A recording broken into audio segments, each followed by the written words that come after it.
Umaga ng Biyernes, June 27, 2025, niyang inanunsyo na ay Sigera sa kanyang mga social media account na pumanaw na ang kanyang ina na si Caridad Caringyamson Sigera. Ayon sa mga awit, this morning at 7:54 a.m., our family said goodbye to the most amazing women I've ever known, my Mami Karing. Sa mahaba at emosyonal na mensahe, inilarawan ni Ice ang kanyang ina bilang ang kanyang first teacher, constant cheerleader, at fiercest protector.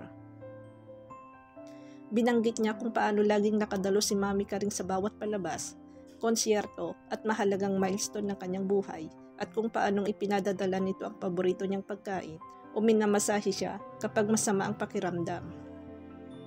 Tinuran din niya na tinanggap at minahal siya ng ina para sa kung sino ako, lalo na sa kung sino ako hindi.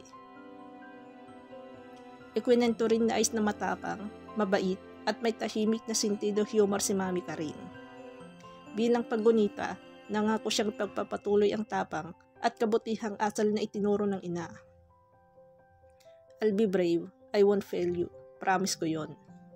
Ipinahayag din niya ang pasasalamat sa mga kaibigan at tagahanga na agad na nagpaabot ng suporta at pakikiramay. Si Mami Karing ay 84 na taong gulang. Naiwan niya si Ice at ang nakababatang kapatid na si Juan Carlos Miguel. Pumanaw naman ang asawa niyang si Decoroso Sigera noong 2020 sanhi ng kanser.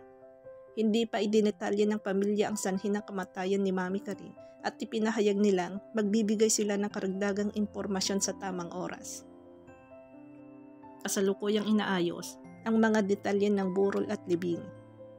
Humihiling sa Ice ng panalangin at katahimikan para sa kanilang pamilya habang nagluluksa. Samantala, bumuhos ang mga tribute mula sa kapwa-artista at OPM community na naglalarawan kay Mami Karing bilang tahimik ngunit masiglang ilaw sa likod ng tagumpay ni Ice.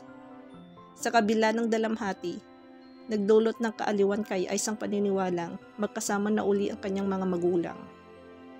Ang pagpanaw ni Mami Karing ay hindi lamang pagkawala ng isang ina, kundi ng isang haligi ng suporta at inspirasyon sa likod ng isang kilalang artista.